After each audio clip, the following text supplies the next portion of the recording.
All right, so in this video, we're going to be taking a look at our new 3MF file exporter and how this can help simplify the 3D modeling design process. So here we are in Inkscape, and we are fixing to make a 3D model of this Hornet design here. So we've created this design entirely in Inkscape, and when we save files in Inkscape, they're automatically saved as SVG files. Now, Inkscape is a free vector graphics application, and I highly recommend that you download and install Inkscape and use it because it's a very powerful program. It's very easy to learn once you understand what you're doing, and we have literally hundreds of videos that walk you through just about anything you would want to make right here inside Inkscape. But there is a problem. When we save our SVG file in Inkscape, our next step then is to turn it into a 3D model inside Bambu Studio. So let me show you this workflow real quick. So let's pop over here to Bambu Studio, and let's go ahead and import our Hornets SVG file, and you'll see what our challenge will be. So there's our design. Okay, now when we import an SVG into Bambu Studio, it comes in 10 millimeters thick by default. And you can also see here that the colors of this design are not present. It adopts whatever the first filament color is. And then you can see here, we have just a bunch of unnamed parts. It just says Hornets 1, 2, 3, 4, 5, 6, 7. And that's not really very helpful. So what we would do is we would go through and we would color all of our parts. We would come in here and figure out what each part is actually and rename these. And all that takes time. And of course, we know that time is money, right? So we already have all of this information here in Inkscape. And we have, of course, we have our color information as well. And this also holds true for those of you who may be using Silhouette Studio. Now, Silhouette Studio poses a whole new set of issues because of the same issue. Now, a lot of Silhouette Studio users go straight into Tinkercad.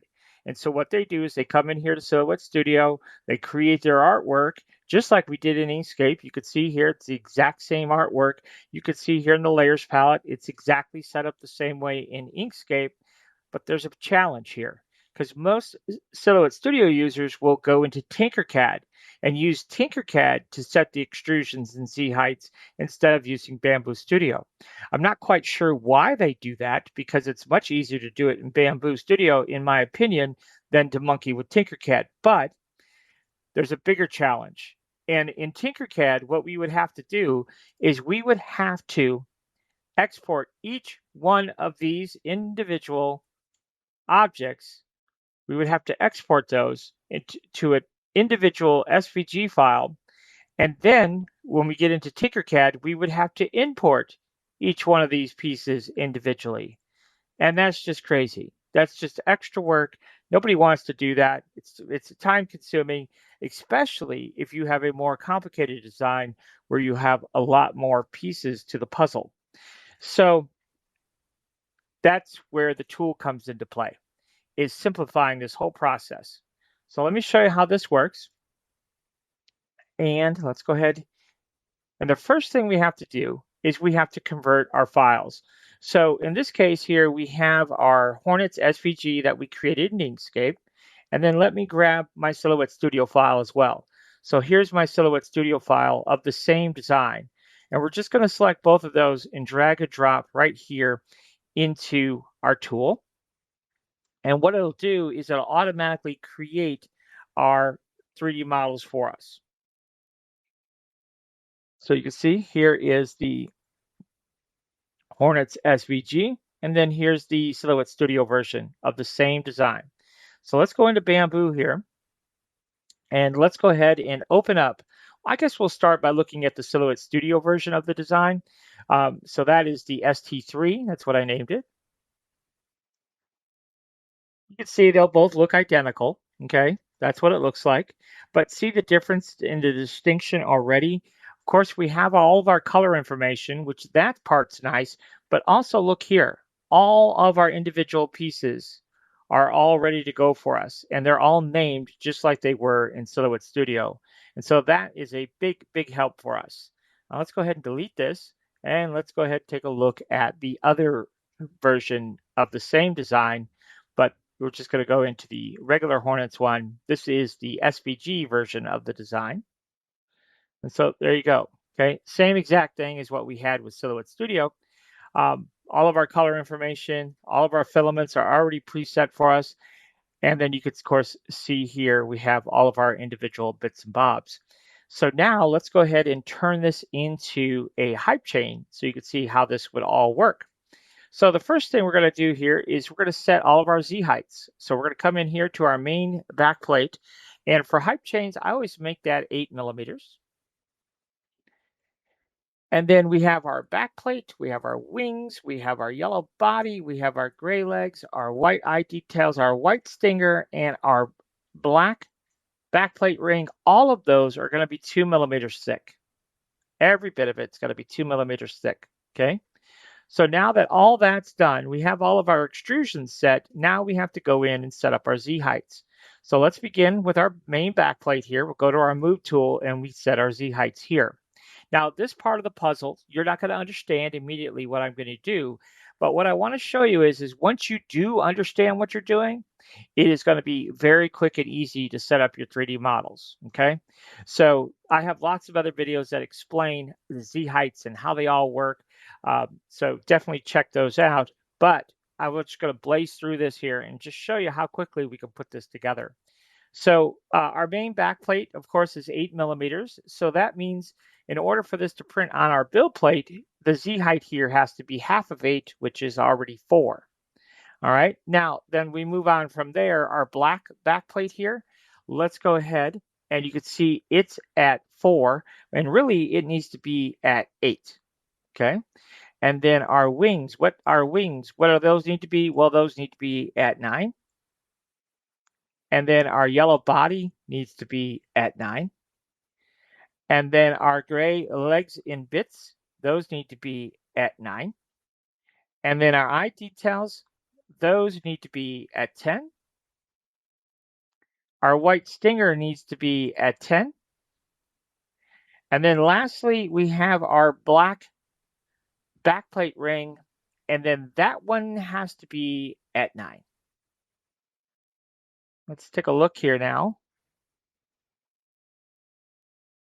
What we've got going on here. Now, I think what we're going to do is we're going to change this up a little bit now that I'm looking at it. Let me just look at it a little closer real quick, and we'll figure something out here.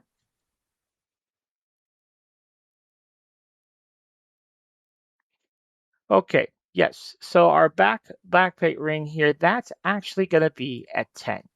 I knew something looked a little off here. Let's make that 10.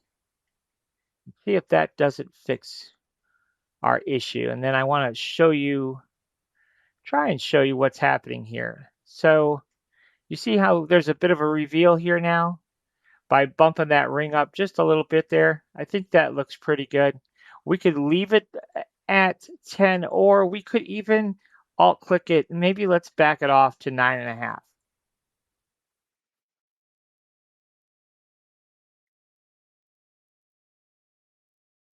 So 9.5. And it's just a smaller reveal, which I think I like better for this particular design. And that's what we're going to go with right there. Okay. So you see, pretty straightforward stuff. Now let's go ahead and add a new build plate. Let's go ahead and add in our links for our hype chain. So we'll go ahead and add those links in here. And then we'll go ahead and grab our ring here, move it over here. We will right click on it and center it to the build plate here. And then we could go ahead and move this into position. Now this only has to stick out far enough from our design to connect another ring to it. So it doesn't really need to stick out this far. That's probably far enough right there. That's dead center of the design. So you could play with it and move it left to right if you so desired, but we'll go ahead and select this and then control click here, right click and merge. And there you go. We have to print 2 of these build plates of rings for 1 hype chain. But that is how we go about creating a Hornets hype chain. So you can see it's quite straightforward once we understand how it all works. So hopefully that helps you out better understand how this tool can help simplify your workflow, whether you're using Silhouette Studio or Inkscape to create your artwork. So until next time, thanks for watching.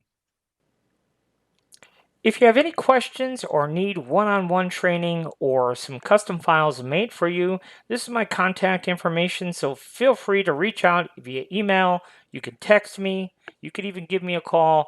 I'd be happy to answer questions or give you more details on the one-on-one training we offer, and as well as if you need custom files made until you are up to speed on how to make them yourself, feel free to reach out and we'd be happy to help you with that as well.